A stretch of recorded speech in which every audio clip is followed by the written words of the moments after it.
Eu sou Mércia Maria das Dores Ribeiro dos Santos, tenho 52 anos, nasci em Cachoeira Paulista.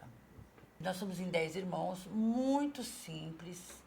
Meu pai é aposentado como mestre de obra federal, que na época tinha, minha mãe dona de casa, mas eles sempre ensinaram que a gente tinha que estudar, a gente sempre tinha que crescer sem pisar no outro, respeitando o outro. Nós não tínhamos muita perspectiva de vida vocacional, então a gente queria ser feliz, né? Eu admirava muito a professora, né? Na primeira série, segunda, terceira, eu ficava olhando a professora lá na frente, eu achava interessante, sempre me chamou a atenção. Talvez isso que me trouxe uma visão de que o gostoso é estar no meio de pessoas, é estar no meio de grupo, que eu curto muito isso. Qual é o estilo de vida de um jovem de interior, né? Agora até pode ser que seja diferente, mas antes era você trabalhar de doméstica, estudar, fazer magistério, ser professor e casar. Com meus 14, 15 anos, já comecei a questionar um pouquinho. Aí, de repente, apareceu umas freiras lá fazendo missão, né? Aí eu decidi. Nós juntamos, eu sempre andei em grupo, nós juntamos umas 10 amigas e as 10 resolveram participar de um encontro final de semana e ali já decidiram que nós podíamos ser freira. Eu ainda fiquei 7 anos, foi que fiquei mais. E a minha formação dentro da vida religiosa foi muito na linha da teologia da libertação. Aí conheci algumas paróquias, os freios dominicanos, que tinham uma postura teológica muito na prática, de opção, onde eles me trouxeram para conhecer Heliópolis, que é onde a gente criou a Pastoral de Favelas. E aqui nós ficamos. E essa prática já foi me questionando. Porque eu comecei a trazer a juventude também para inserir.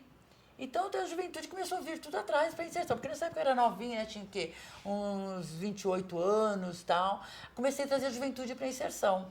Aí nós começamos a nos organizar nos encontros para saída. E através do texto a gente falava a prática de responsabilidade social, a gente falava da fraternidade. Nós mesmo conseguimos articular com as 30. No final de ano saíram as 30, porque na verdade a gente não estava deixando a vida religiosa em si. Nós estávamos deixando uma opção de prática religiosa que não condizia com aquilo que a gente foi formada. Então, assim, e o Heliópolis, para mim, é isso agora. Agora é minha família, né? É meu movimento. Hoje você quase não encontra barracos. E se encontra barracos, já tem um grupo querendo, ajudando a intervir, para que não tenha mais barraco. Mas aí vem qual a preocupação? A preocupação da verticalização.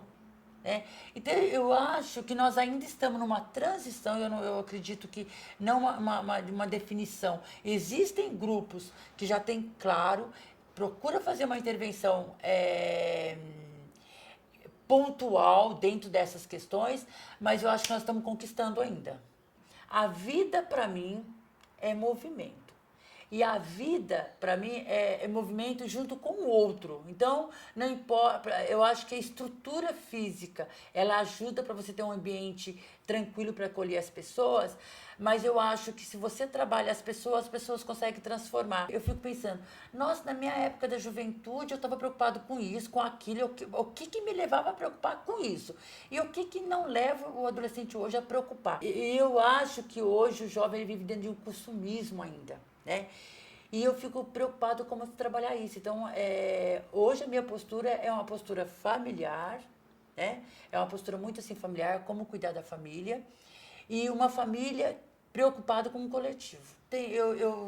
Eu trabalhei uns anos aqui em São Paulo, eu deixei a vida, eu era solteira ainda, eu deixei o trabalho fixo que eu tinha para trabalhar com meninos de rua, que era acolher os meninos da Praça Sé que usavam drogas e acolher nessa casa, atender e fazer encaminhamento.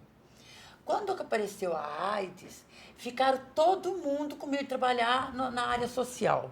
Quando chegou aqui, um amigo meu que é padre, muito coerente, ele é daqui de Diocese de São Paulo ainda, ele pegou e falou assim, Mércia, tá tendo esse trabalho lá, ninguém quer ir porque estão com medo de pegar AIDS. E a gente precisa de alguém. Você topa? Eu te ajudo, né?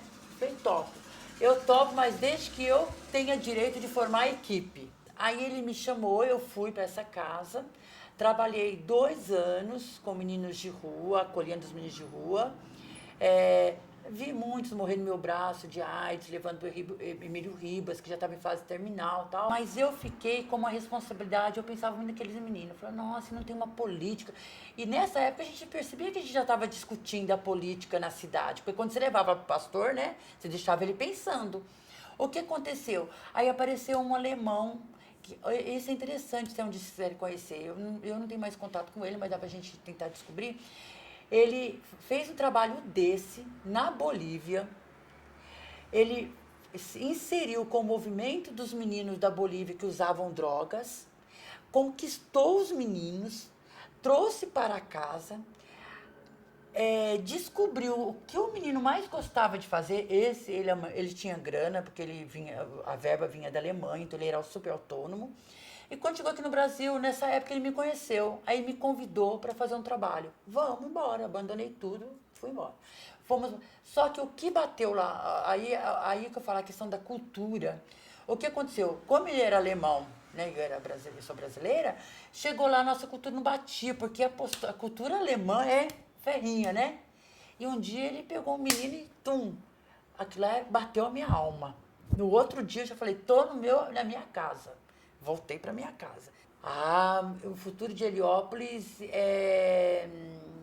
eu vejo que ele vai ter uma autonomia aí grande, talvez até política, que eu já defendo que ela vire cidade Heliópolis, né? Mas eu acho que ainda é uma defesa muito individual minha, sabe?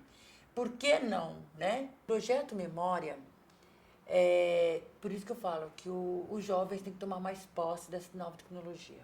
Ter esse site, eu acho que vai começar a mostrar que Heliópolis tem uma história que deve ser partilhada, compartilhada, e que deve agregar mais pessoas. Porque as experiências mostram o que deu certo e o que não deu certo, o que é o que não é, né? Então, eu vejo que essas pessoas contribuem com esse olhar.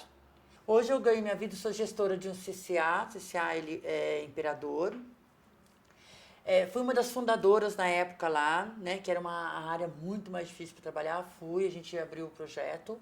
Adoro o que eu faço. Eu tenho dificuldade até de escolher, porque eu tenho uma facilidade de adaptação.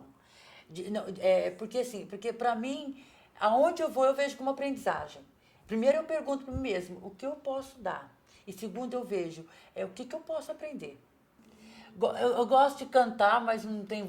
Eu acho que quando era para me incentivar para cantar, e o único lugar que me deixa cantar é quando eu vou na igreja, porque você pode cantar alto, soltar a voz, o padre não manda você abaixar a voz, né? Tem uma que eu gosto muito do movimento, e a gente começou a tentar cantar no grupo de mulheres, mas eu estou muito desafinado, mas eu vou cantar desafinado mesmo.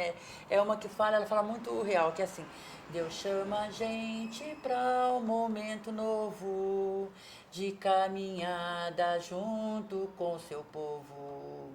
É hora de transformar o que não dá mais. Viver isolado ninguém é capaz, por isso vem.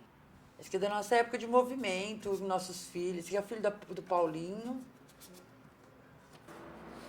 Aqui, não, eu tenho, mas é na formação, ó. Esse aqui é na minha formação. Formação de noviça. Norte, onde tá escrito norte aí, ó. Pode virar atrás, isso. Outro. Aqui, ó, Nossa Senhora do Sion, eu dando formatura de datilografia. Aqui é minha ordenação religiosa. Essa aqui foi a minha inserção numa das áreas lá da área onde Margarida Alves, né, fez uma militância, lutou pelo sindicato na Canavieira, e eu passava com elas lá. O que aconteceu? Então, com isso foram surgindo vários. Mas o pessoal que estava lá começou a agregar o nosso movimento aqui, que por isso começou a sentir necessidade de ser associação. Na Coronel Silva Castro, o movimento lá, ali era muito. As famílias, os barracos eram caindo mesmo. Então, assim, a presença da igreja assistencialista ali na época era forte. Então, quer dizer, as pessoas já estavam acostumadas com isso. Tanto é que lá era o lugar que eu conseguia rezar o terço tranquilo. Ó, vem aqui hoje, eu vou rezar o terço aonde? A consciência política, ela vem mais do pessoal mais aqui de cima, eu posso dizer assim, né? Então, assim, nós temos outros movimentos, outras associações, que na época até faziam parte do mesmo grupo, mas que definiu a postura política. Não, eu sou desse candidato X e o movimento nosso não, nós somos autônomos, nós temos esses políticos desde que ele faça a gente crescer. E crescer no foco que nós temos. Se não faz crescer no foco que nós temos, não tem para quem estar com ele. Agora, o que nós temos que ter, nós temos consciência que temos que ter.